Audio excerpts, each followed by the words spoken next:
Good evening. I'm Liz Joyner, founder and president of the Village Square. And on behalf of Florida Humanities and the Village Square, we'd like to welcome you tonight to The Soul of Civility with our special guest, Alexandra Hudson. The program is made possible by funding from the National Endowment for the Humanities and the United We Stand Connecting Through Culture initiative. It's part of a multi-year series of digital programs, UNUM, Democracy Reignited, presented in partnership with Florida Humanities, exploring the past, present, and future of the American idea as it exists on paper, in the hearts of our people, and as it manifests in our lives. Any views, findings, conclusions, or recommendations expressed in this program do not necessarily represent those of Florida Humanities or the National Endowment for the Humanities. If you are not familiar with the work of NEH and Florida Humanities, we're putting their web addresses in the chat window.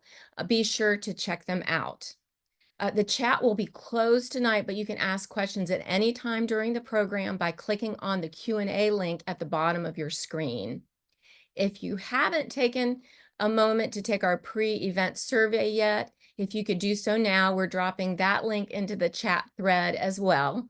Your honest and anonymous answers will help the Village Square with a major nationally scoped research effort to better understand divisions in the United States. Even if you've done it before at a previous program, we ask that you take a moment to do it again tonight.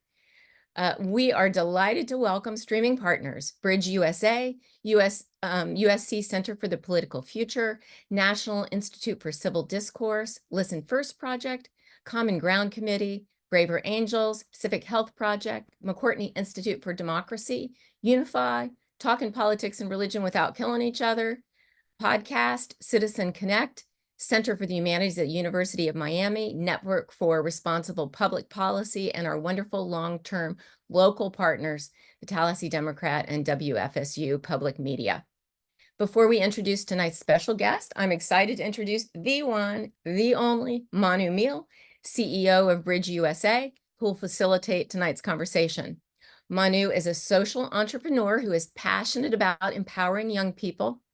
Protests on the campus at UCal Berkeley over a planned visit by right-wing provocateur Milo Yiannopoulos inspired then-freshman Manu Meal to establish what has now become Bridge USA, an organization that aims to promote democracy, not partisanship, and now has, actually, I probably need an update. This says 43 campus chapters in 19 states, but I bet it's more than that now, knowing Manu.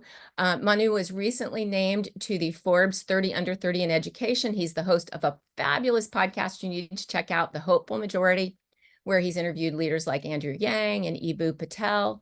We'll get you links to both Bridge USA and The Hopeful Majority in the chat window. Welcome, Manu. Liz, how are you doing? I am good. Where are you actually? I don't know anybody who's as mobile as Manu. He's he's riding the circuit all over the country. I was going to say, I feel bad for the audience. It's great to see everybody again, that you get a new background every time. I swear that I have a home somewhere far away. And I just want to say a huge thank you to you, to Village Square, to everybody in the back end that helps organize this and the audience. I remember we started this 2 years ago, me coming on, and you're right. I should probably update my bio and I should probably find a more stable place to do this from. But I'm very grateful for you to bring me back. It really means a lot. It's great to have you here tonight, and I'm just going to leave it in your capable hands. Well, thank you, Liz, and welcome everybody to another amazing program.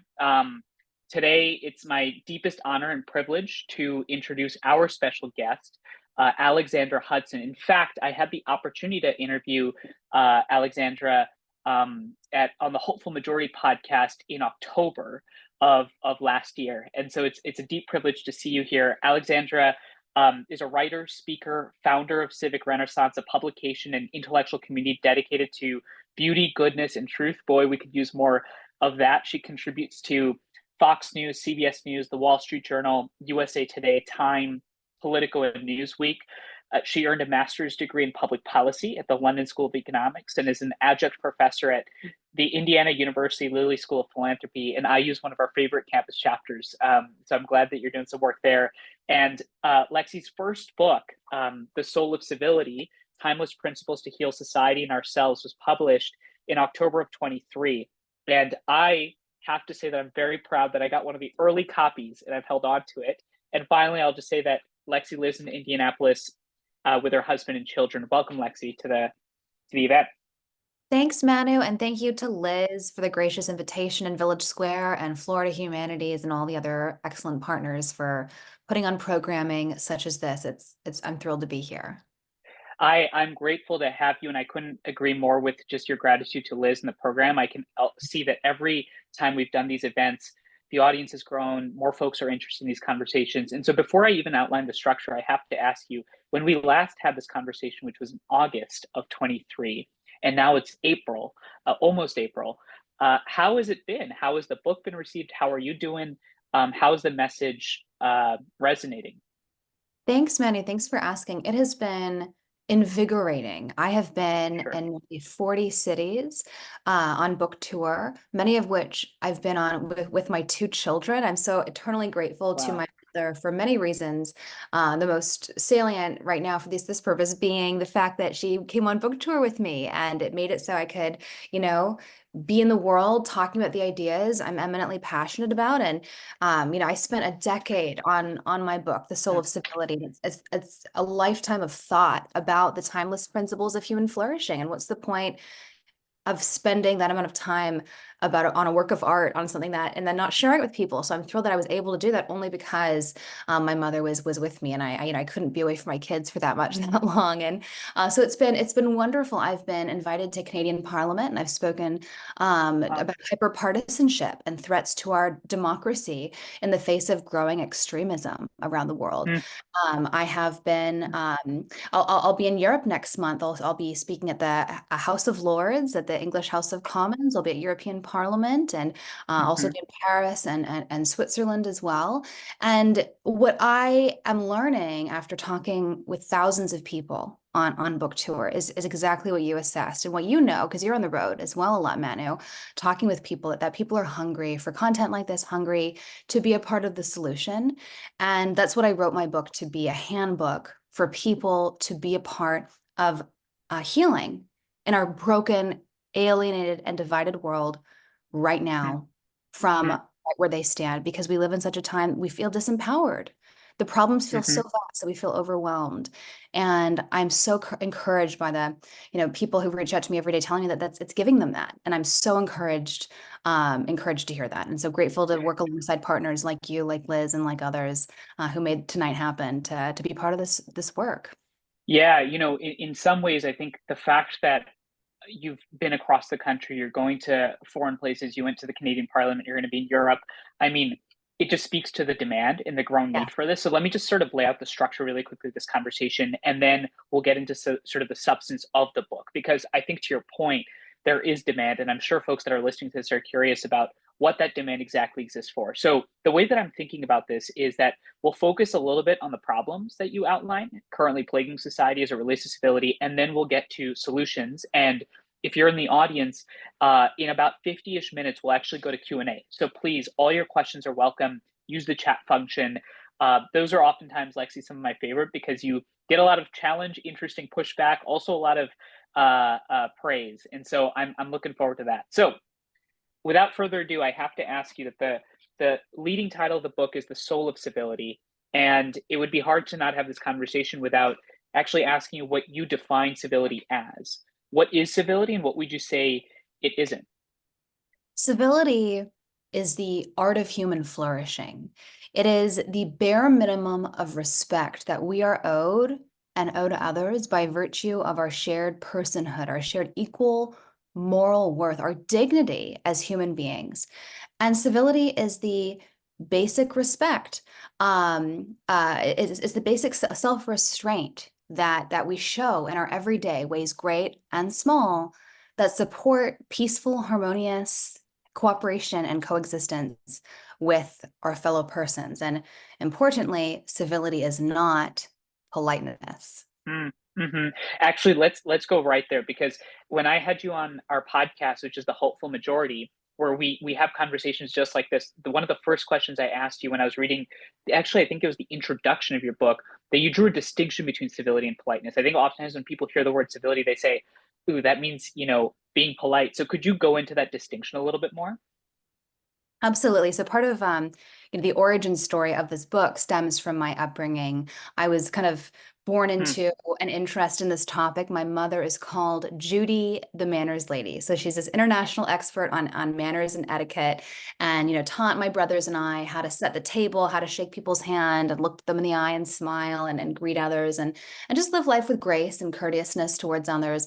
I, though, am constitutionally allergic to authority. I hate rules. I hate being told what to do. And so You're a rebel. I'm a rebel at heart. Uh, And so I always kind of recoiled, and I hungered to know, why, Mom? Why do we do things the way we do them? Is it just because some Judy of another era, some self-appointed etiquette expert decided that we should? And if so, is that the best way to do things? So I hungered for a kind of a moral, philosophical underpinning for these questions, for our social norms, our daily practices that we often never question. We just take them for granted. And I generally followed them, though, because my mother said that they would lead to success in work and school and life, and she was right, until I found myself in federal government.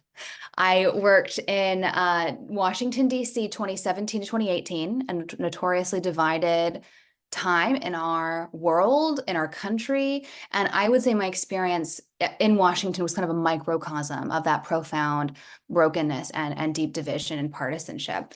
I saw these two extremes when I was in government across the various people that I worked with, career staff, political appointees, stakeholders. On one hand, there were people who were hostile. They had sharp elbows. They were ambitious, and they were power hungry. They were willing to steamroll anyone to get ahead. I knew to stay away from those people the moment they kind of revealed themselves. On the other hand, there was this contingent that I thought was my contingent. They were polished and poised and polite, but these were the people who would smile at me and others one moment and then stab us in the back the next. And that this second contingent scared me. It deeply perplexed me as well. One thing my mother had said to me growing up was that manners were important. Etiquette was important because it was an outward expression of our inner character. And yet here I was surrounded by people who were well-mannered, polished, poised, and yet ruthless and cruel. And this experience taught me several things. One, at first, I thought these two extremes were polar opposite. The extreme hostility, extreme politeness. But upon reflection, after I left government, I realized they're actually very similar.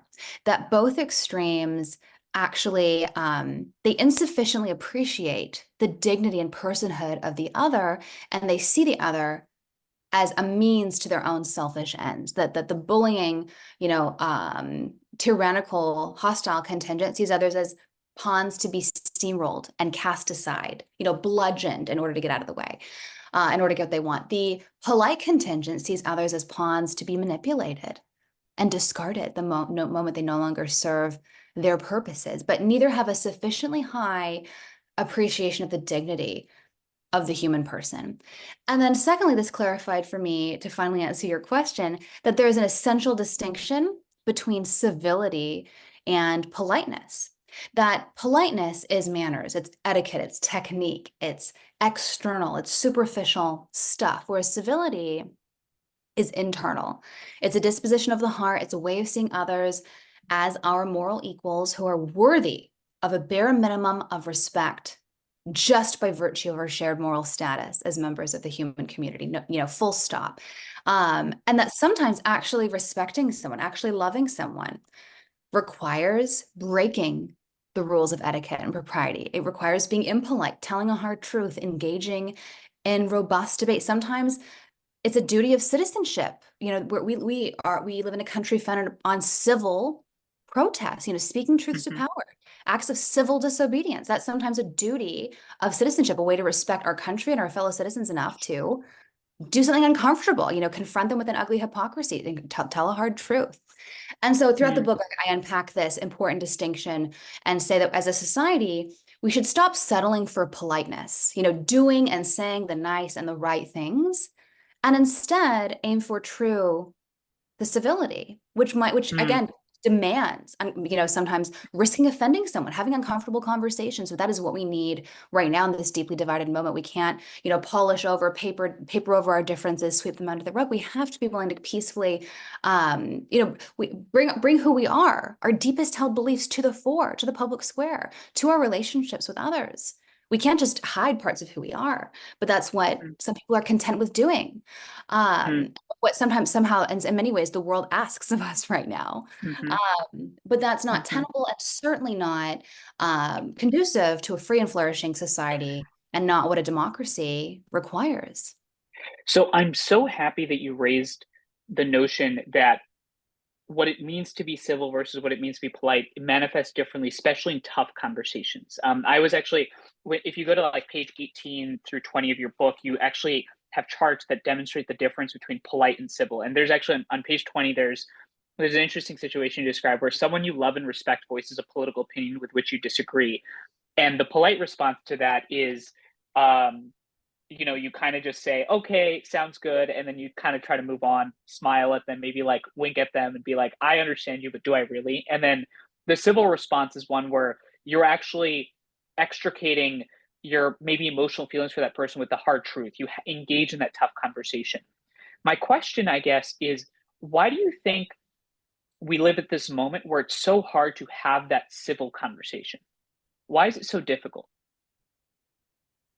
We live in a moment of incredibly high stakes politics, where it feels like everything is do or die, everything is apocalyptic.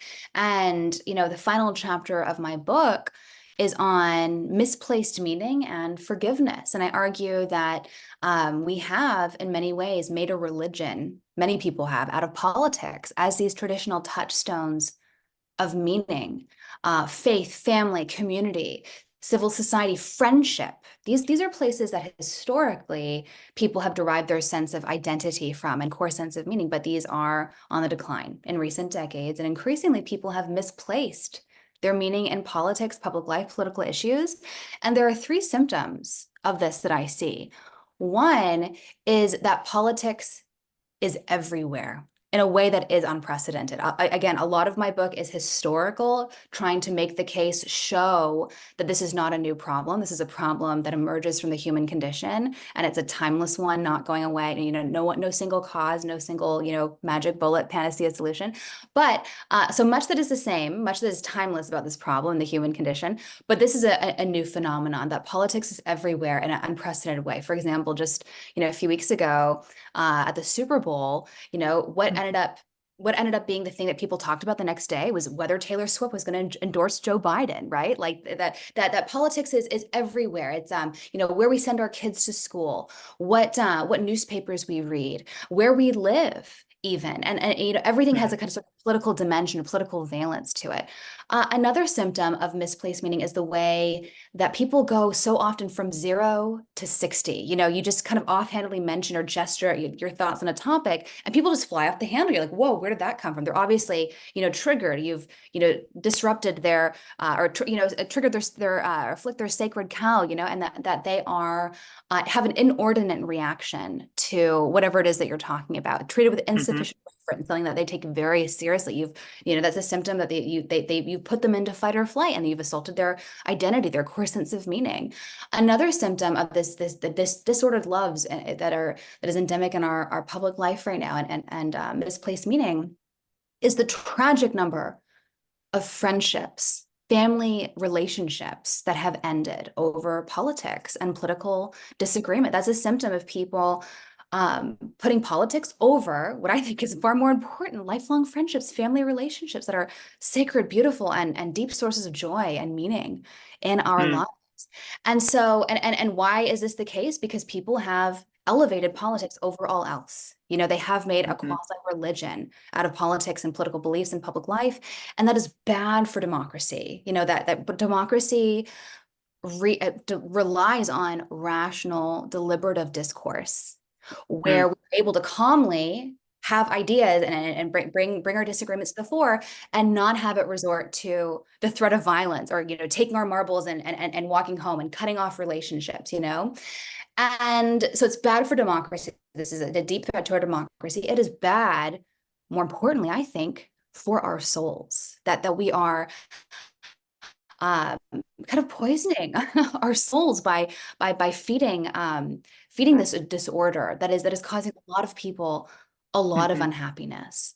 And so that I think has contributed to this sense of like the high stakes mentality. Like people, there are lots of documentaries and lots of literature on religion and on, the perils of religious war. When people feel like they're fighting a righteous war where they have God on their side, there's nothing they won't do. Yeah.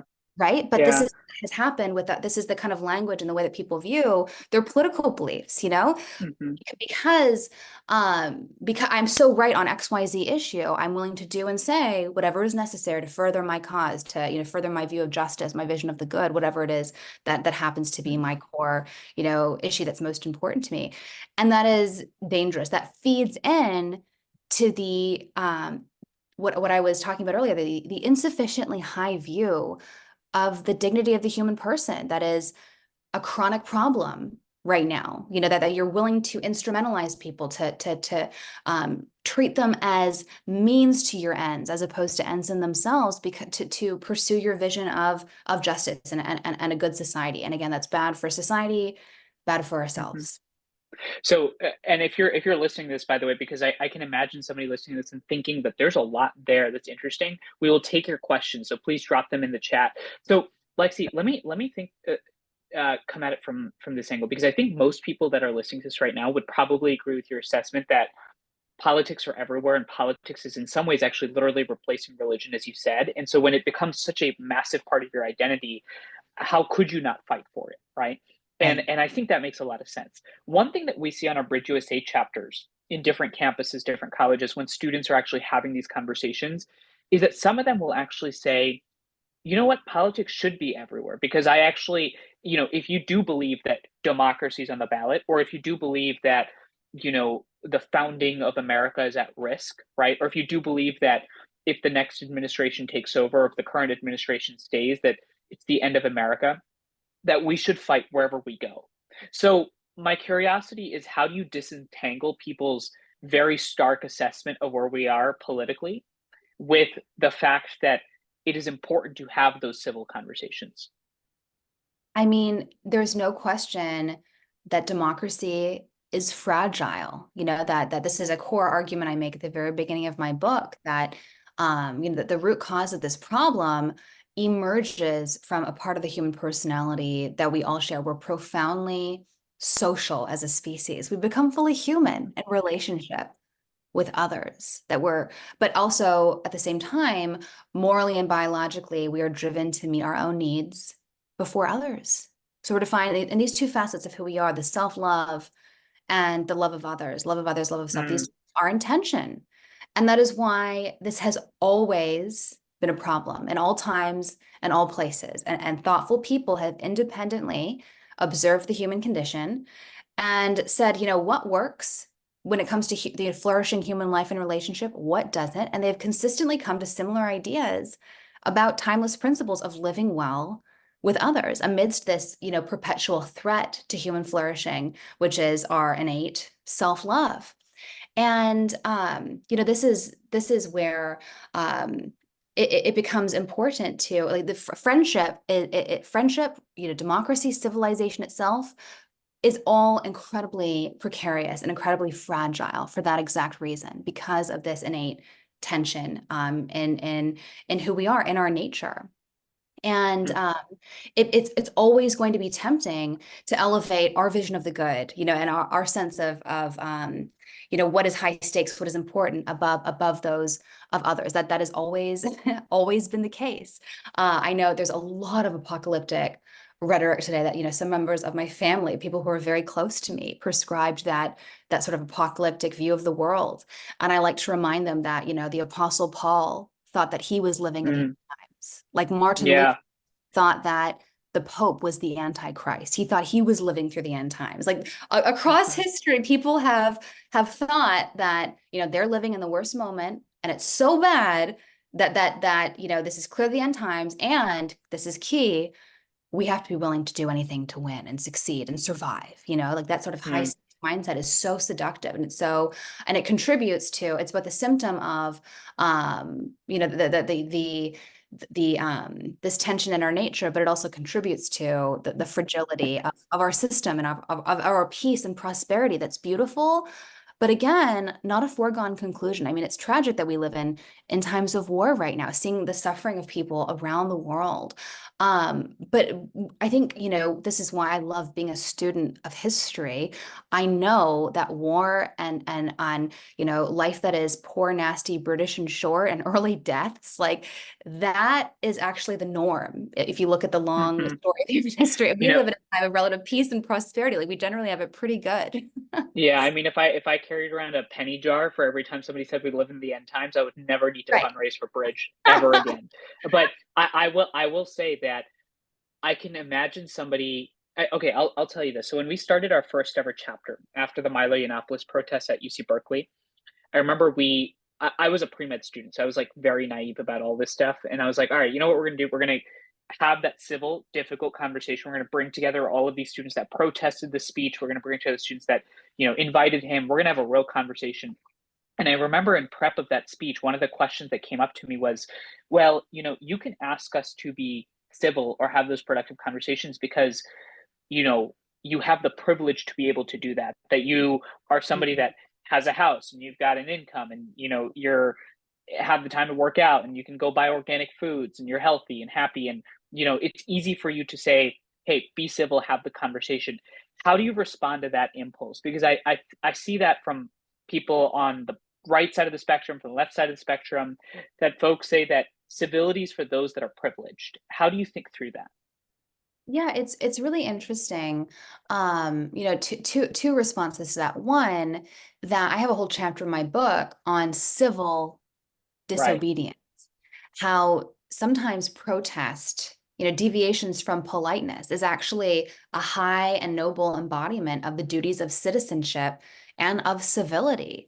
And just a quick, note on etymology, because it's a fun mnemonic device to help remember this differentiation between civility and politeness, that politeness comes from the Latin root polere, which means to smooth or to polish. And that's what politeness does. It focuses on external, sort of superficial facets of human life, what we do, what we say, how we look.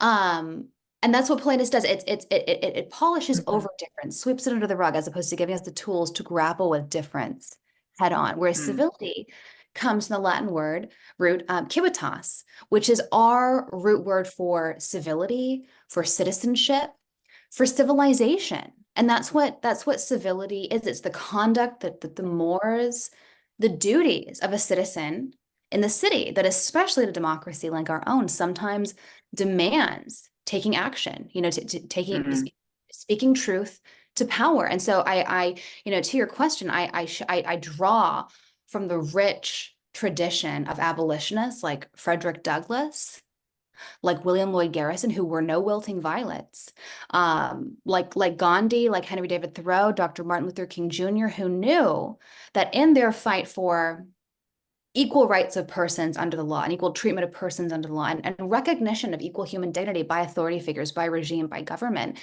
they knew that in their very noble pursuit of this just end, they could not violate the dignity of persons on the way to that end. That just undermined the entire project that they were fighting for. And Gandhi has a great line. He says, I'm paraphrasing. He says, people will tell me, means don't matter. Like we have to be willing to do anything in order to win and to see our vision of the good materialize. But he says, no. Means are in fact everything. They're everything. I remember when when we hosted you on the podcast last time, I remember you talking about the value of means. And what's so powerful about that is that in some ways you're almost making a normative argument that the way in which you go about, let's say it's social change, or let's say it's fighting for the founding of America, or let's say it's gun control or whatever it is that you care about, Right. that the way in which you do that, the how matters, in fact, in some cases more than the outcome. Right. I'm curious how at this moment, when the stakes seem so high and we're going to this election cycle, and folks that are listening to this conversation are saying, well, yes, the how matters, but ultimately we got to vote at the ballot box. How do you delineate between literally when we have to hit the vote, and no matter how many civil conversations we have on November 4th, we're going to be voting for two different people, right?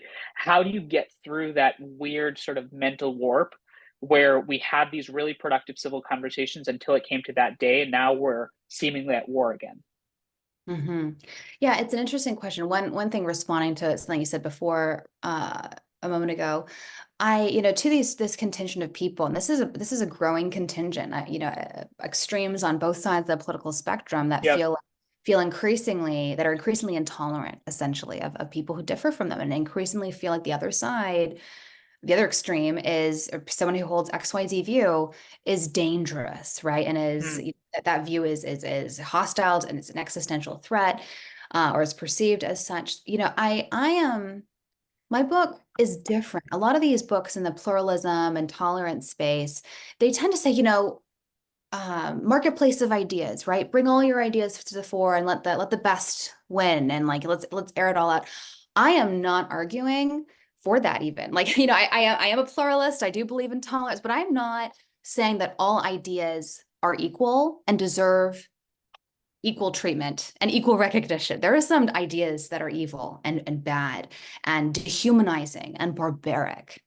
I am saying that all people are equal and deserve respect, and that even people that hold monstrous views that are not conducive to a free and flourishing society, that even they deserve some bare minimum of respect because of our shared innate human dignity. And I have this idea in the book that I think is a really helpful kind of mental framework.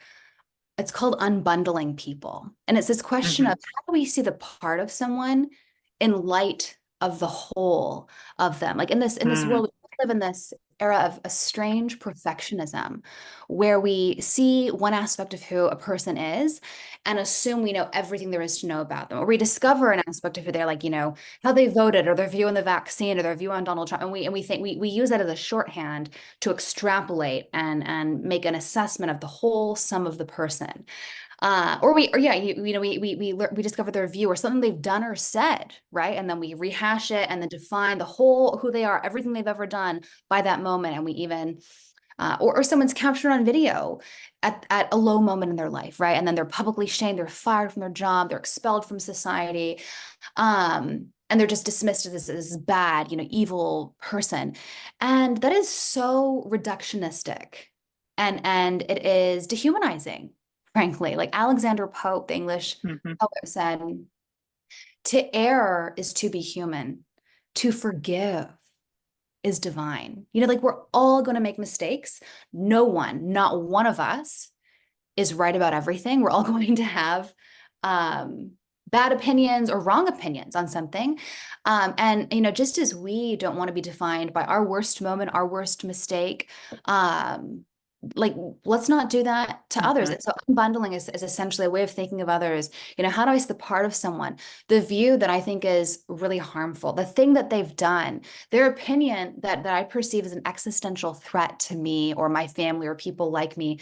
How do I see the part of that person in light of the whole of who they are, the irreducible dignity and worth as a human being? And so not defining the whole in light of the part, but seeing the part in light of the whole. And I think that's really helpful. Like, my book is in many ways a humanistic manifesto. It's extolling over 400 pages. My book is way too long. I'm so sorry. The gift of being human, and we live in deeply dehumanizing times where we are very inclined and tempted to dehumanize people we don't like, people we differ from, people who can do nothing for return. And civility expects more of us. It's about how we treat those that we don't like, who are not like us, those who can do nothing for us in return. It's about treating people with a bare minimum of respect and charity and love, just by virtue of being human. I want to hold on that concept of unbundling people, because the quote that you just outlined there, which is that forgiveness is actually divine in some ways. In another simplistic standpoint, it's essentially saying that you got to give people the chance to be better. And we live at this moment where we are first to judge. And I'm so curious to ask the folks that are first to judge, do you actually want people to be Right. judging you first for what you're standing for, what you're For sure. saying? So this might seem like a question out of left field, but I've been thinking about this a lot, which is it seems like on social media there there's a profit incentive to judge. There's an engagement incentive to judge, to be outraged. That I don't know if you've heard this phrase, but it came up in the podcast like a couple weeks after you came on. This notion of the outrage industrial complex. Right. That in fact, by me jumping on what you just said and holding that clip and then just keep I know. compounding on you, which you might call as incivil behavior, that you actually are benefited from that online. How do you navigate the social media incentive structures that then it almost seem like aligned to people being the opposite of civil in their interactions? We could talk endlessly about Oh social media yeah, and what it's done, to our public discourse, to our own souls. I mean, just today, the book of what one of my good friends and mentors, Jonathan Haidt, came yeah. out. It's called The Anxious Generation. And I wrote a reflection on it this morning to promote him and support him.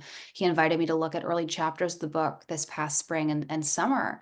And, one of my perspective as a young mother on this, research, catastrophic research about that shows how social media and overuse and abuse, misuse of technology has basically destroyed Gen Z, just like immense psychological, spiritual, mental, physical, collapse and demise. And it's devastating to learn.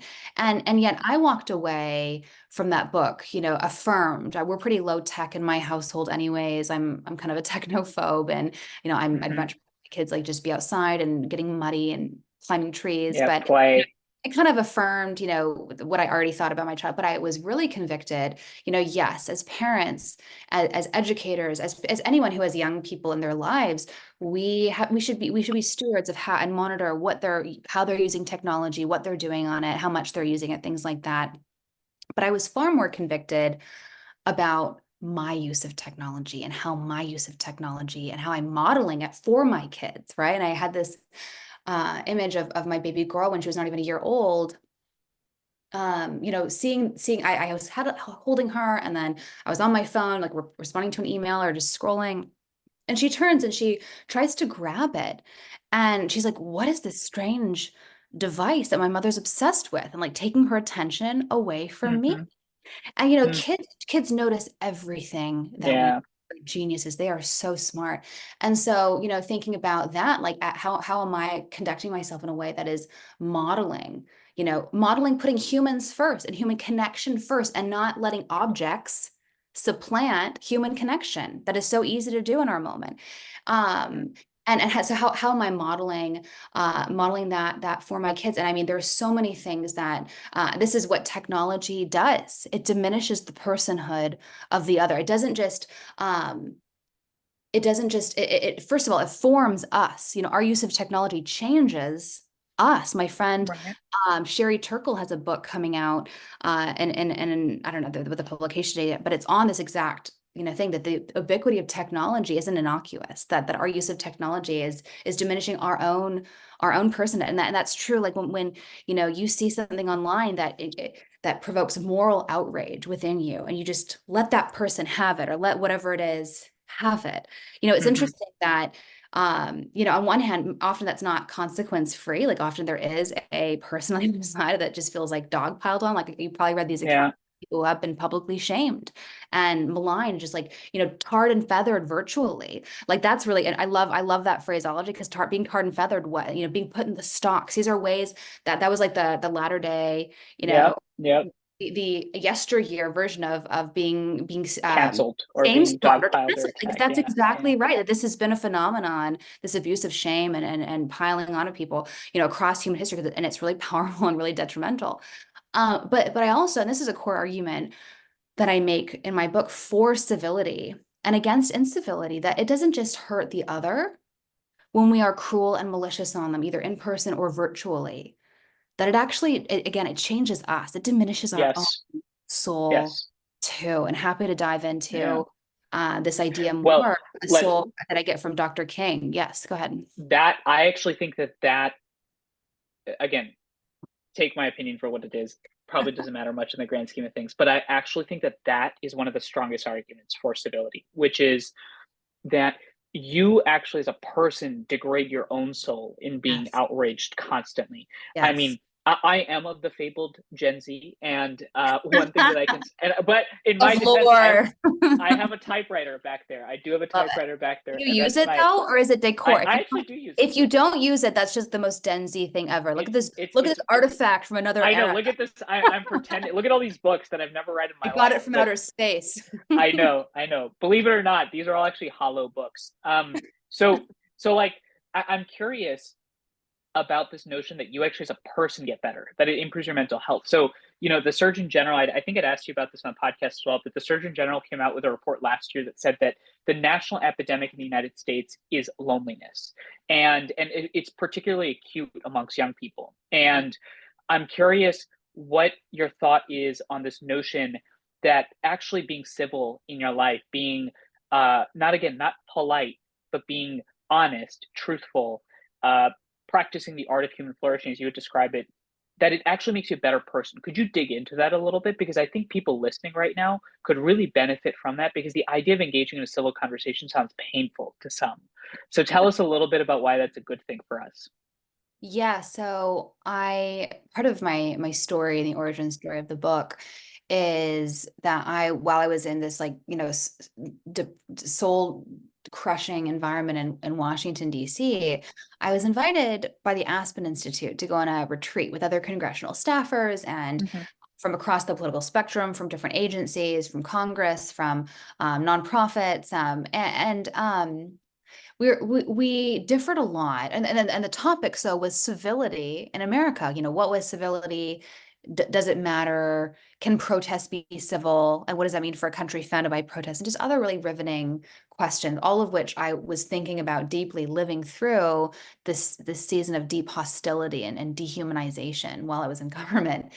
And it was such a breath of fresh air being in this environment, not just the literal breath. I go from a windowless office at the United States Department of Education, which if you're in front of a computer right now, Google it. It's the most monstrous, brutalist building that's designed to crush souls. Like if you were a good to design a building that was so inhuman, it would be this building, the LBJ building. So, and to go to Wye River, just on the eastern shore of Maryland, where there's a backwind brook and it's crisp fall air and birds are chirping, just that literal breath of fresh air, but also a metaphorical one where it was totally absent, these two extremes of the hostile backbiting and the faux politeness where people would smile and stab you in the back. And it was just honest, earnestly respectful debate. People wanted to pursue the truth. We did that together. And I found myself,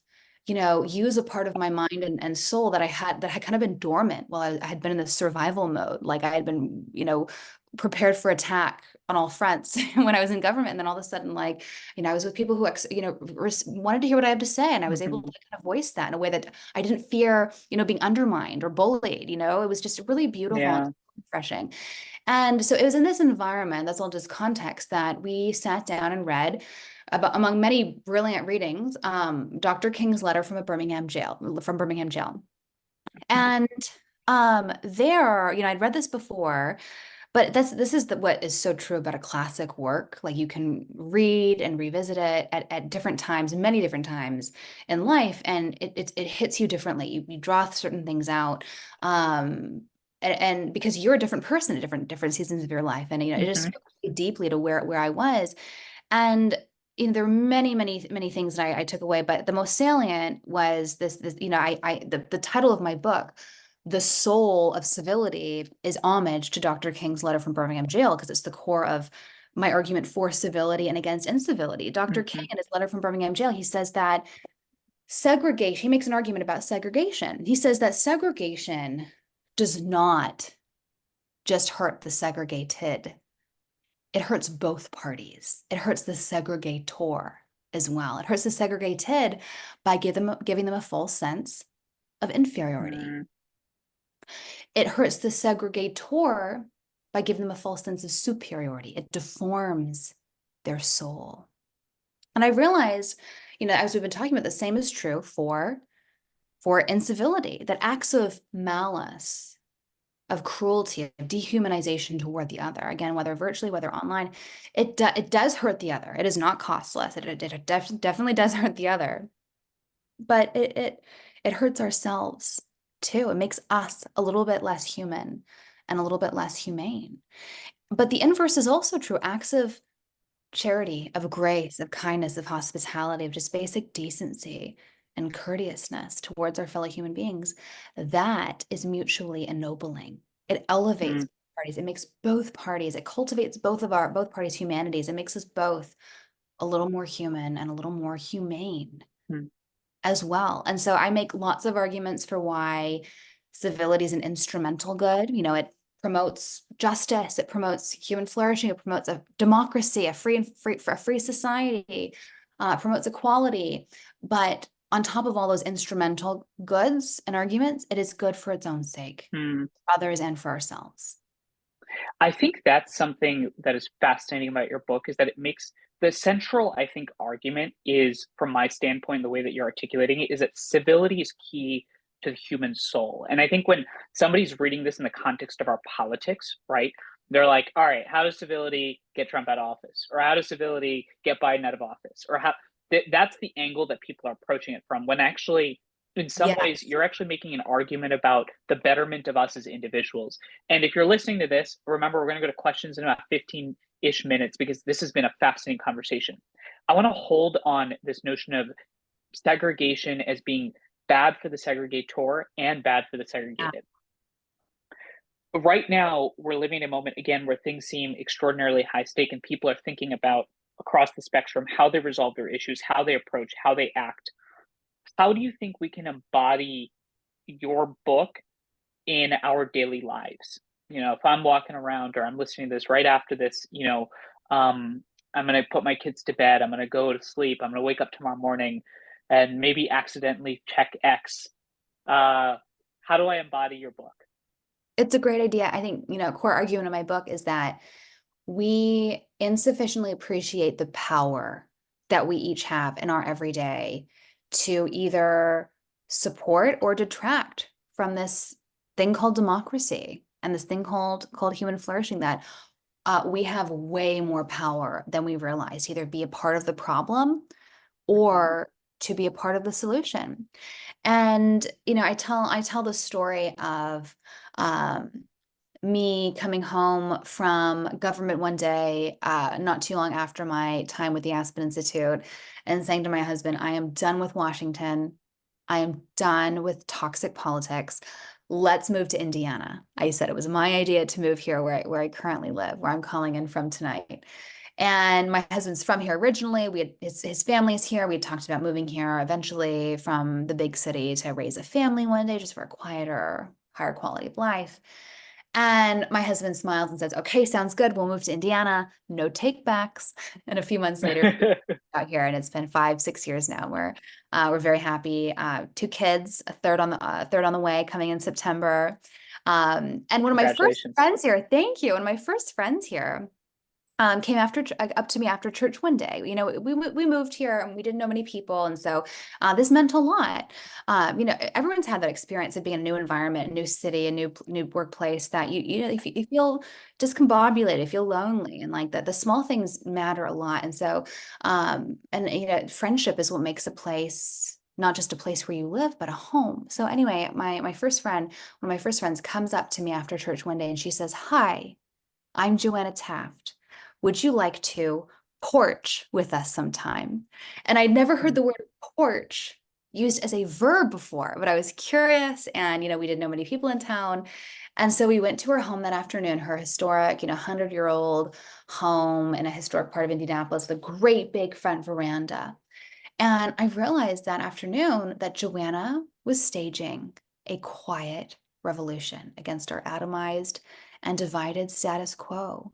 She had curated people across race, across politics, across geography, across social class, not to have a curated conversation across difference, but just to be people inhabiting a shared space together in a world that is so virtual, that is where so much of what we do is digitally mediated. She was rebelling against that and bringing us in person together just to be seen and known and loved in the fullness of who we are as human beings, not, being reduced to one aspect of who we are, where we live, where we voted for, the color of our skin, which is what the world wants us to assign our core value to, but just to be people in a shared space together. And again, in my book, I argue there's much that is the same, much that is timeless about this problem, much that is timeless about the solution. And yet another thing that is different, different than past eras is just how easy it is to go through life today and not really encounter people that we don't want to encounter. People like if we go to the office at all, we go from home to our car to the office and back again, and we have groceries delivered, we have Netflix, we have Seamless and Grubhub and DoorDash. It's just really easy to curate our existence in such a way that we don't have to leave our house and certainly don't have to encounter people that we don't like or differ from. And that is exactly what was so radical about what I saw on Joanna's porch one day. She was consciously bringing people out of their silos, their cultural, political, geographic silos, and just to inhabit a shared space together. And I realized that there are actually people like Joanna across the country who are doing the same thing. It's not even about the porch. The porch kind of just became a metaphor for this way of life, this lifestyle that reaches across the divide, transforms stranger into a friend, outsider into insider, gatekeeper in the inclusive sense. I met people who use their coffee shops, their local coffee shop, to hold court, and they're there every time, every day at this time. People know that they come for conversation and community. People that have supper clubs. People, I had a friend who hosted a book launch party for me in Miami, in Florida, just a few weeks ago, and we were on his dock, and I was like, we're porching right now. We're together, and we're having, it could be a dock, it could be a stoop. It can be, a front lawn. That it's not about what you have. It's how you use what you have at your disposal. And it's staging a quiet rebellion. It's saying, I can't control who's in the White House. And what Elon Musk is doing with the algorithm, and what the scandal du jour is, or even the tragedies that are happening, the suffering happening across the world. But I can control myself. And I'm going to choose to reclaim my power, reclaim my sphere of influence. And I'm going to choose to make the world better and more beautiful place for my family, for my community. And there's supreme power in that. And that is a core message of my book. My book is a handbook, a guide for how you right now can start being a part of the solution in the everyday, and elevating the everyday junctures, affirming the dignity and humanity of our fellow citizen in the anonymous marketplace of life, but elevating that. There is nobility, there's dignity, there's beauty, there's power in the small things, in the everyday. That small invitation from Joanna, it cost her virtually nothing, and it changed the trajectory of my experience here in Indianapolis. She invited us onto her porch. We made new friends that afternoon. She sat us down, she grilled us about who we were, what we were passionate about in life. And then I left her porch that afternoon with like 10 email introductions to different people in the community to help plug us in, right? Like helping us find our niche. It takes, community isn't natural, right? Civility is natural. Friendship isn't natural. It takes work. It is not a foregone conclusion. Like you have to make the effort to plug in and make a community a home. And she helped make that happen, that we have way more power to bring light and life into the world, and to contribute to the longevity of our fragile and beautiful democracy. That it literally lives and dies in our everyday, the everyday habits, the norms, the decision to act well toward our fellow citizen when we have the opportunity to not act well, or just to not act at all, like just to ignore people. That's not costless. Just walking through life saying, you do you, I know me, you don't bother me, I don't bother you. Like that's not costless. That has costs. And that every opportunity, I learned this from my grandmother, like every opportunity to maximize a human interaction, to make another feel seen and known and loved, that is beautiful and good for its own sake and supports human flourishing. What's so powerful about what you said is that in some ways, it is about the core of being human. The idea of porching, the idea of creating a space for conversation, for listening, for creating a space for the other to exist. I think that's probably the longest I've gone without interrupting a guest, because I think that's actually probably the most powerful part of your book. I've interviewed you now twice, and I would say that that notion that one, civility is key to your soul and your flourishing, and two is that you actually have the capacity to invent that in your own life, is, I think, incredibly empowering. I Yes. actually want to lift up as the last question, before we go into the Q&A part, actually one of the guest questions, because I think most people listening to this right now, especially the ones that listen like the last 10 minutes, would be like, amen, that is absolutely right. But the thorny part becomes, how do we reach the people that are probably least likely to read your book? How do you reach the folks that might need this the most? You know, how Mm-hmm. do you reach the skeptic? Let's say the conservative activist, or the very liberal young person that is checked out and is like, I don't care about anything, or the really disaffected older gentleman that believes that the institutions have screwed them and that the only thing they've got is to fight back. How do you reach the skeptic? It's a good question. I know how not to reach them. And it's not by yelling at them on social media, it's not by challenging them to a duel, like no one has ever been persuaded by the force of bodily harm or Are you violence saying or being don't hit people over the head with an ideological club? I'm suggesting that that's not the most effective persuasive tool at our disposal. Very incivil. Yeah, I mean, this is back to what I was talking about with Jonathan Haidt's book, and my core takeaway from it was not about, it didn't really change how I was, it just affirmed how I was already raising my kids and how I wanted to increasingly be low tech and tech free. But what it did remind me that my conduct is important, that how we operate in the world has way more power than than I realize, and it's not just for my kids, but for everyone. That, it's really easy to say to my kids, do as I say, not as I do, right? What, not just with cell phone use, but how many people, parents are going to read Jonathan Haidt's book or teachers at school and not reevaluate how they use technology and how that's forming how kids want to use technology, but that even applies to how we want to persuade people in the world around us. I tell the story in my book. I don't get to talk about it enough, of a unsung, hero. He's well known, but I think he's underrated today as a figure, I think, or a kind of hero in human history of civility. I talk about the story of Albert Schweitzer in my first chapter, in which I explore this dichotomy between civilization and barbarism. And what is this? I mean, civility is very intertwined with this notion of civilization that is often a chauvinist and bigoted idea, and it has been used across history and culture to commit gross injustices, gross, atrocities against humankind. And Schweitzer is a great, story.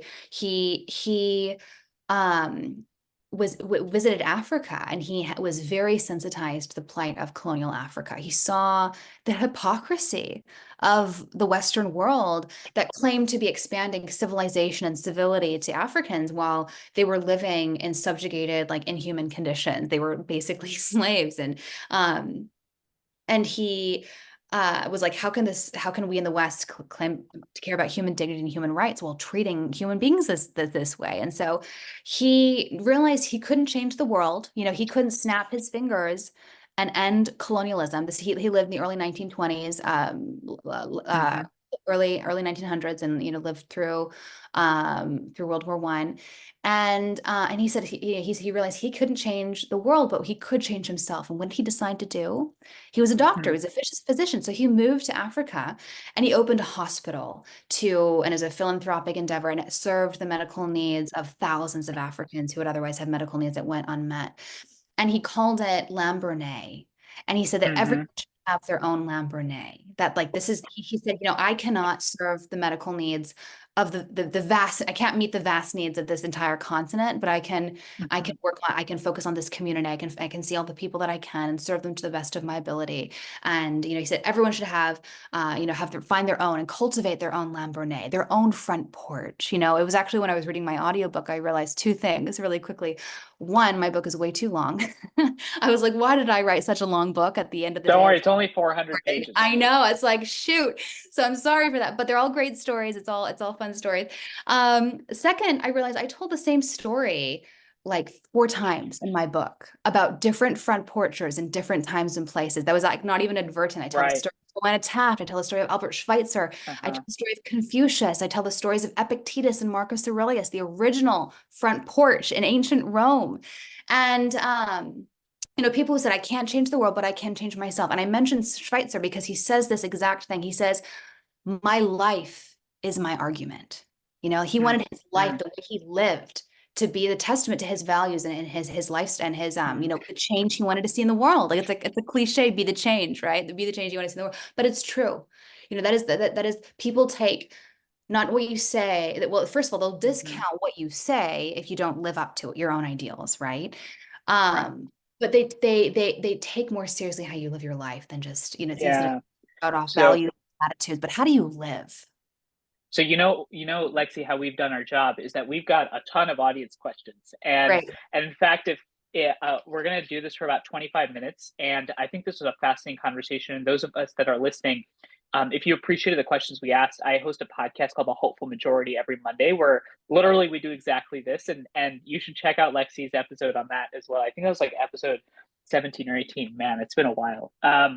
So we touched on actually a lot of themes in these audience questions, but I want to raise a couple. So the first question is from Caroline Lukenspire, who's actually a hero to many folks doing a lot of bridging work. Caroline was one of the earliest folks that built an organization, grew, and has really been a shepherd to many of us in this space and to me personally. So the question she's got is that most organizations, Lexi, that are doing bridging work report that it's a lot more difficult for them to attract conservatives to the experience of bridging and dialogues.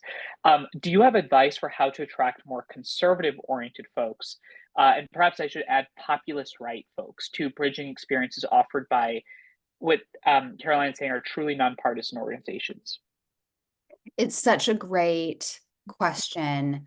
It's a really interesting one. You know, people are hesitant. I've even experienced this. So, you know, in addition, I should have mentioned this, in addition to, it's a privilege to be, you know, talking with global leaders about these ideas. But I'm more interested in the outreach I get from local leaders, and I'm getting contacted by school board presidents, by local mayor's offices, by city council presidents, by city managers saying, how do we embody your book in our community? And I love those questions because that's very much aligned with my theory of social change. It's not the elevated halls of power at the national and international level that is going to you know, really affect meaningful change. It's the people at the local level that are going to live this and encourage this and their friends, their neighbors, their community. And, you know, one of these figures, he's a dear man. His name is Jeff Worrell, is the city council president in Carmel, Indiana. So raise your hand if I guess I can't see you, but if Parks and Rec, if you've seen Parks and Rec, I binge watched all of Parks and Rec when I first moved to Indiana. This hit sitcom about, you know, Parks and Recreation office in a small town in Indiana, Pawnee, Indiana, and I learned 2 things. One, I learned that every single state employee, I took a job in the governor's office when I first moved here to Indiana. Every single state employee in Indiana has like an alter ego on the show Parks and Rec. And so I really I binge watched it to really understand the psychology of the Hoosiers, especially the government serving kind. But I also came to appreciate the second thing is that this dichotomy between Eagleton and Pawnee is real. So Pawnee is this like underfunded, you know, town that is where the protagonists live. And there's this rival city, Eagleton, where the streets are basically paved with gold, like limitless money. And so I live in Pawnee. I live in Indianapolis. Like my garbage doesn't get picked up, my roads aren't paved. It's like driving on the moon. And Carmel, where Jeff Worrell contacted me from, is Eagleton. And so I was like, why is Eagleton? Why is this like, a very affluent, privileged community? They have a civility problem. Interesting. Like I thought the biggest debates they had were which art installations go on their roundabouts, like, Mm. and, Yeah. he has just been such a champion for this book and its ideas, and he does embody it. I'm so grateful to him. And, he wanted to have a civility pledge, and he got pushback from one side of the aisle up in Carmel. And that, the reality is people don't want to be held to standards that they might be tempted, or it might be possibly beneficial to suspend, if it's convenient in the heat of the moment, election cycle. And, it's tempting to, put your, they don't want to be bound by that standard if they don't want to be called a hypocrite later. And so what we did was pivoted, not to make it like a pledge that public leaders signed on to, but to be a citizen led. This is what we expect from our leaders, and have to be like kind of a more grassroots thing as opposed to a top down thing. So in the short form, to answer your question about how to get more conservatives in this space, I think, people on the right are skeptical that this language is just going to be, a struggle session Right. to repent, where they're gonna be forced. shamed, and this is where I hope that this framework that I offer in my book about the difference between civility and politeness, and this is embodied by so many great organizations, by you, Manu, by the Village Square, by Braver Angels and other partners, as part of this call, that actually it's the respectful thing to do, to not hide who you are, thoughts, but to bring that into the fore, to actually tell someone that you disagree with them. You're saying, I respect you enough to tell you that I think have you the have conversation. Well, exactly. I'm going to take your ideas seriously. And so I hope that, I think there's just a lot of lore and mythology and kind of negative connotations around what this space represents. And I hope that my book is just one of many tools that can help dispel that and be like, no, we're here for an honest conversation, and no one is trying to come away with like pure agreement on anything, right? We're not saying you're going to change your beliefs, but at least you'll treat with decency and see the humanity and the people who hold views that are different than you. And I think that's what we're deeply missing now. Well, thank you for that, Lexi, and thanks to Carolyn for her question. The next question I've got is actually going from people, and you mentioned this with Jeff and in Carmel, but to the halls of power. So Michelle, someone who knows about incivility among elected officials up close, asks, one of the most disheartening and frustrating issues is having elected leaders who are frequently uncivil to each other. What can a citizen say or do to help change that behavior amongst our political leaders? And I would actually add that on our podcast, we've had a lot of candidates that you would think are very incivil, and it's very different when you actually talk to them. So I'm curious what your advice is to us as people. It's interesting. I tell this story in my book about the civility summits in the late 1990s and early 2000s. Right. It's this time, and apparently the late 1990s was a point of peak incivility in our country, or at least enough people thought that an unprecedented amount of philanthropic support and bipartisan energy went to hosting these bipartisan civility summits in Hershey, Pennsylvania. So the first one was in 1997, and about half of Congress went, and about half of the people that went brought their wives and their families, as they were encouraged to do. And it was, by all accounts, unbelievably powerful and successful. This was kind of at the tail end of a beginning of a trend where members were no longer moving their families to DC and sending their kids to school and having dinners at night with other members.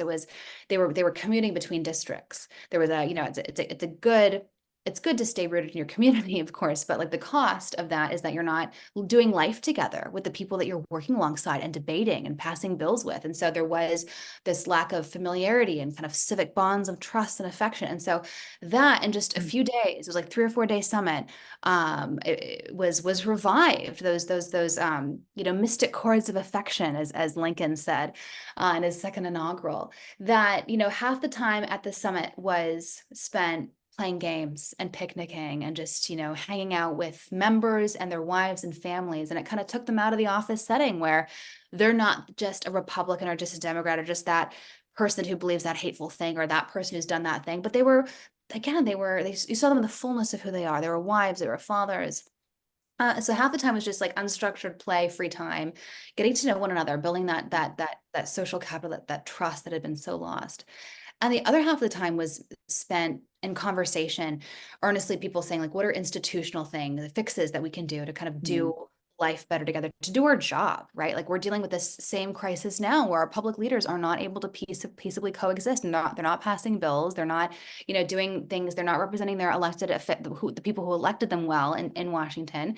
And as a result of not like of our democratic body of government not doing what it was designed to do, the executive branch and the administrative agency and the judicial branch are increasingly doing more, right? Which is just fuel on the flame. It's more controversial that these unelected, branches of government are the ones that are passing laws and making decisions, like because our Congress isn't. So anyway, everyone came back from that first Civility Summit in 1997 overwhelmingly thrilled. Like Right. Tipo said, this is Sure. amazing.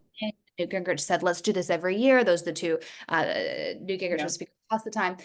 And, there was hope that maybe we've conquered incivility and maybe we have made it past the darkness and we can revive. I gotta ask, so what happened? So what happened was the Monica Lewinsky scandal broke. And all of a sudden, that was an opportunity, right? All bets were off. It was scorched earth policy once again. It was an opportunity to, impeach the president, and it was an opportunity to win, gain control power of the White House. And so the stakes were high once again. And I mean, the story I think that's interesting about this is twofold. The insights are twofold. The lessons are twofold. One is that trust can be regained. That's what we saw in just a few days of these people spending time together, that friendships were restored, hope was regained. But the secondary insight is that it is fragile. The civic bonds. It's got to be sustained. And it has to be sustained, and you have to be willing to, keep the friendship, keep the sacrifice for the other front of mind, even when the stakes are high, even when there's an upside to not, to be willing to take the gloves off and do anything to win.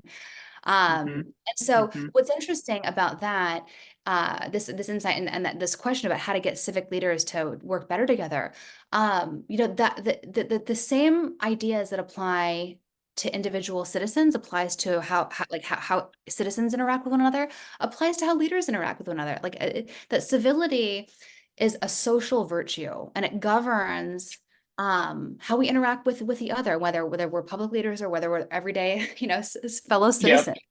And that's my message for our public leaders, that to recover those bonds of friendship and civic trust. So the next question I've got is from actually, and good, go us. That actually answers two questions in one question. So thank you for that. The other question is about, again, how are members of Congress actually meeting, and how can we get them to be doing more of that? So the next question is from Cheryl Gravy, who's from one of tonight's streaming partners, the National Institute for Civil Discourse, and a close friend and mentor of mine. So Cheryl asks, what thoughts do you have to help move people through their fear of being burned or belittled as they engage to just start connecting across difference? Essentially, how do you get people to just start the conversation? That is such a powerful question, because it's hard. It's really hard.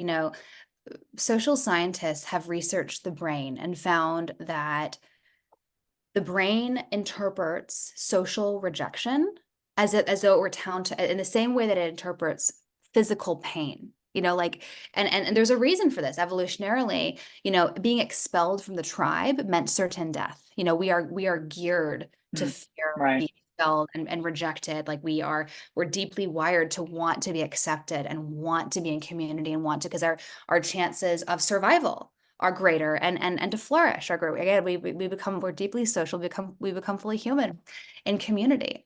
And so, we fear rejection. And because we fear rejection, many, many people are way less likely to make these bids of friendship, to invite people onto your porch, onto your stoop, into the coffee shop, into your life, because what if they say no? And that is a deeply frightening proposition, like why it's just easier, it's safer to not try, stay in our little bubble, stay in our comfort zone. And there was this great article, I think in Scientific America, called "The Surprising Power of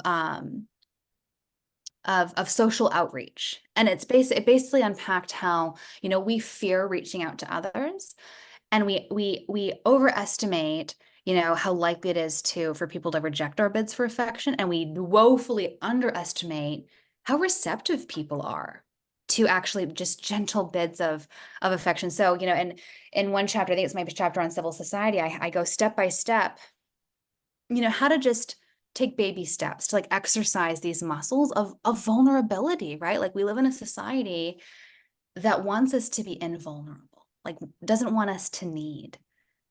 And to reach out to someone is to say, and to invite someone into your life, that's a vulnerable thing. It's saying, I want friend, and we do need friendship. We do. Like that is unequivocal across time and place. Like we need others. But again, that's not safe. That's not vulnerable. That is deeply vulnerable. So I say, invite someone to coffee, invite someone to your home for dinner, or you meet a new friend, like learn about them and then send them something that said, oh, I thought you might enjoy this. If you invite someone to a concert, an outing, a coffee, and they say no, maybe even try again. Like don't throw yourself out there a million times. If a person just doesn't want to connect, that's fine. But and don't, you can't take it personally. And my grandmother was an exceptional example to me on this, because I'm someone who can be very sensitive, and I when people tell me no and they reject a bit of friendship, of community, that's really deeply hard for me. It can be very hurtful to me. My grandmother is such a good instructor to me on how not to be that way. She when she was out in the marketplace of life, she was endlessly interested in others, and she never missed an opportunity to strike up a conversation and get to know someone. And that deeply perplexed many people. They're like, who is this beautiful blonde woman who's like interested in me and talking, like, what does she want, But she blessed so many other people by just going out of her way to, again, make them feel seen and known and loved just by virtue of who they were. And, she often was brushed off, dismissed, people were hurt or rude, and she was excellent at telling herself what I call in my book stories of exoneration, stories that exonerated them from culpability, like stories that said, you know what? Maybe they just got a diagnosis. Maybe they have, they're about to lose their job and they're stressed at work. Maybe they have a sick child, like you never know what someone else is what's going on in someone else's life. And she told herself a story that exonerated them. Like that's not about me. That's about them and where they're at in their life. And too often, what I'm very prone to do, for example, and what the norm for many is to tell stories of condemnation. Stories, we are judge, jury, and executioner. We assume we know everything there is to know about that person, their situation. And, they're not just a person having a bad day, they're a bad person. They're antisocial and they're cruel and mean. And, to tell a story that vindicates us, right? If they're just a bad person, then we're hurt by it. It's not actually a reflection on who we are, right? Like that's a story that is self-protecting in nature. And so how do we start? Just do it. And it's like a muscle that grows with use, and we are frankly out of practice. And I wrote about after the pandemic, especially and there's all this literature and all this reporting happening about companies that are bringing in etiquette and protocol experts, because people are just out of practice in doing life together. Just like, how do we coexist with people in the same shared space? Just like common decency, water cooler etiquette and doing your own dishes after in the office, just common things that can be really grating, that we're out of practice. It takes work. It's not going to be pretty, but we need to show just ample grace. And I'll ask you one last question, but the powerful thing about just starting is in some ways you just got to show vulnerability. I think we as people are very guarded. We put out images, we project, and sharing vulnerability, being honest, I think goes a long way. And it's something that we found in our college chapters all the time, is just that power of being vulnerable. So last question, I think naturally actually flows from what you just asked, which is, invite the person, have a conversation. But do you have any tips for a person who is committed to interact civilly on how to communicate with a person who is habitually incivil? It's a great question. I'll answer twofold. One, I talk about how Larry David, the creator of Seinfeld and the Curb Your Enthusiasm star, I call him one of the foremost defenders of civilization today. He's this, person who's our inner ego and inner id. Like he's a social justice warrior in the literal sense, where it's like his vision of what justice is in social context that he fights for, like two, unhealthy extremes in every which way.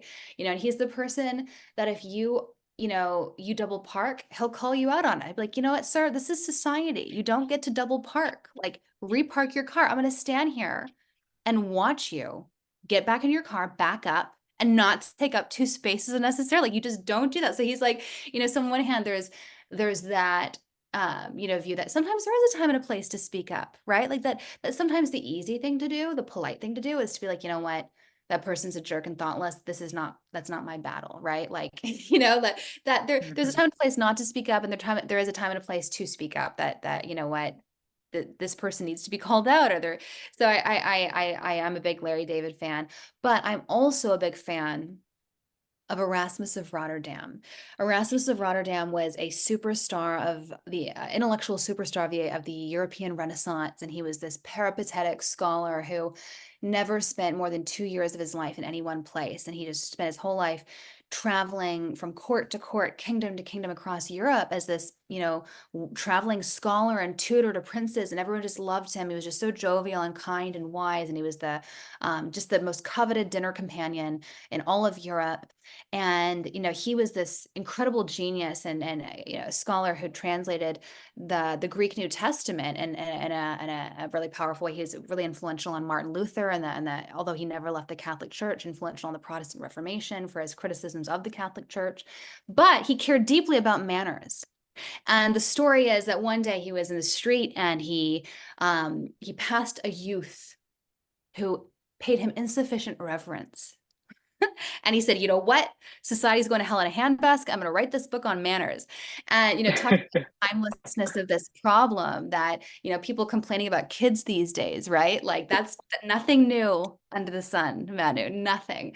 And so he writes this book on manners. And it's the only book that I'm aware of that categorizes etiquette by body part. There's a chapter on the eyes, a chapter on the mouth, a chapter on the hands, which is very funny. He's, the chapter of their eyes, for example, he's categorically against winking. He says, do not wink. That is the purview of a tuna fish. It's not suitable for human conduct. So perplexing stance on winking. But I love the way that he ends his book, where he says, there's Larry David on one side that's like, you need to act, like call out culture, right? Like, yeah. Who are not acting well, act better. And then there's Erasmus, whose final maxim on civility is, I think, kind of the wellspring and the soul of true civility. He says, readily ignore the faults of others and avoid falling short yourself. And I love that, because that's like antithetical. That's like the inverse of what our world has conditioned us to do. When the world asks of us, like the world says, just point the fingers, right? Like you just focus on what everyone else is doing and how they're not living up to XYZ standards and how everyone else needs to do better. And doing that exonerates you, right? If you're too busy pointing fingers, like and it inverts that. It says, no, stop pointing fingers and only focus on yourself. Like readily ignore the faults of others and avoid falling short yourself. And that's very much aligned with the kind of theory of social and societal renewal and revival that I argue for and throughout the book. Well, I would just say that I think that's a fantastic place to wrap up the conversation. And I will just say that it speaks to how beautifully you think that only you could go from Larry David, Curb Your Enthusiasm, to being a defender of civilization. So let's just say hats off to you for really thinking about this work and these things in a really beautiful and elegant way. And I can tell just how much you care about it. I also appreciate everybody listening. Now, I will say that before we wrap up, there's a couple of quick final things. One is we're dropping a link to the survey in this chat. It's a pre and post event survey. If we could drop that link right now, $100 Amazon gift card potential if you enter and want to click on the survey. The anonymous post event survey is meant to help Village Square and Liz's team figure out whether or not these events are having real impact on how we think. And to the work that Lexi's done, it goes to the value of civility. So while folks are clicking on that link, there's two other things I'll just say. One is pick up Lexi's copy of the book, The Soul of Civility, Timeless Principles to Heal Society and Ourselves. I got it right here, and I had the advanced reader copy, which in Lexi's words said, this is going to be worth a lot one day.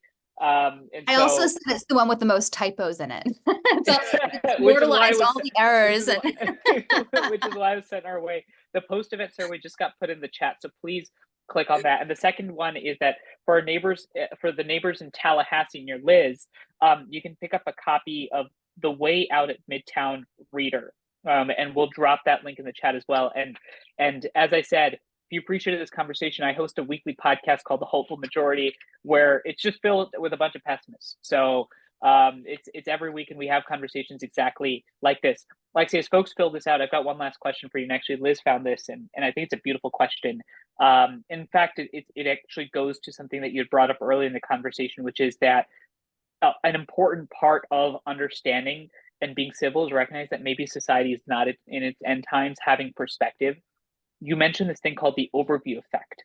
Can you tell us more about that and leave us with that final piece of wisdom as we wrap up? So I was surprised. I've always been riveted by space. I remember at night growing up, I would just, be falling asleep, and I would just shut my eyes and imagine and just like reflect on, contemplate space and its vastness and infinity and like never ending expansion. Like, and my mind would just like kind of explode, and I'd have to stop myself. I'd literally have to stop like that line of thinking. It was just like, and it's interesting that I was surprised to learn only about 600 people have actually gone to space in the history of space travel. I thought, I don't know if I thought it'd be more or less, but I was surprised with the number, and that virtually every single one of them that's gone to space has had, what I had, an experience of what I had, just like thinking about space, and I imagine the magnitude, the order of magnitude greater of that experience of actually being in space. And people go to space and they look down at Earth, and you can Google, maybe someone can pull this up. William Shatner, the Star Trek star, went to space on Virgin Galactic or something like that, and he reflected, maybe it was Rolling Stones or something somewhere, about his experience of going to space. And what he describes is the overview effect. He describes looking down from space at Earth and just being filled simultaneously with a sense of terror and awe and wonder and sadness and joy all at once. He looks down at the fragility of our planet and its beauty, the vibrant blues and greens. And then he's like, there are no borders. There's no language barriers. There's no political differences. All he saw was the vibrant green, like one Earth. And he looked at the cruelty and viciousness, like the anti-life nature of space, and just the fragility and beauty of our planet, and just suspended in this infinity. And that is the overview effect. It's zooming out. It's zooming out and getting perspective on our lives, on our problems, on our views or opinions on the world. And I mean, not all of us have the privilege of going to space. Not all of us want to go to space, but we can all have an experience of the overview effect in our day-to-day. What the overview effect essentially is, it's an encounter with the sublime. It's encountering something that is not just pretty, not just beautiful. Something beautiful like makes us feel nice. The sublime fills us with a sense of terror and awe and wonder. And often that happens when we're in nature. We're watching a sunrise in the morning. We're in the mountains. We're on the ocean during a thunderstorm, or in home at night under our blankets during a lightning storm. We hear the thunder. It's on the ocean, the waves crashing on the rocks. That it's experiencing the ferocity of nature and the beauty of the sublime. That in a way that's really powerful, really powerfully elevates us from the of like our day-to-day quotidian concerns and humbles Mhm. us. It gives us a sense of smallness that is in fact really healthy and beautiful. It gives us a sense of our own fragility and the vastness of the world and our perspective and our small place in it. Like it's really easy to just be focused on the daily battles that we have to get through in our, you know, our day-to-day, and the grind and the life can sometimes feel like death by a thousand paper cuts, you know, just like Mhm. little inconveniences that build and make us want to explode and just like give up on life altogether. And, you know, we can have wonder walks, just like daily walks in nature that we're really paying attention to the intricacies and beauty of nature and like what we're hearing, what we're seeing, what we're smelling. Like, you know, we can go on retreats, we can go to the ocean. Like there are ways that we can ritualize encounters with the sublime that is so essential.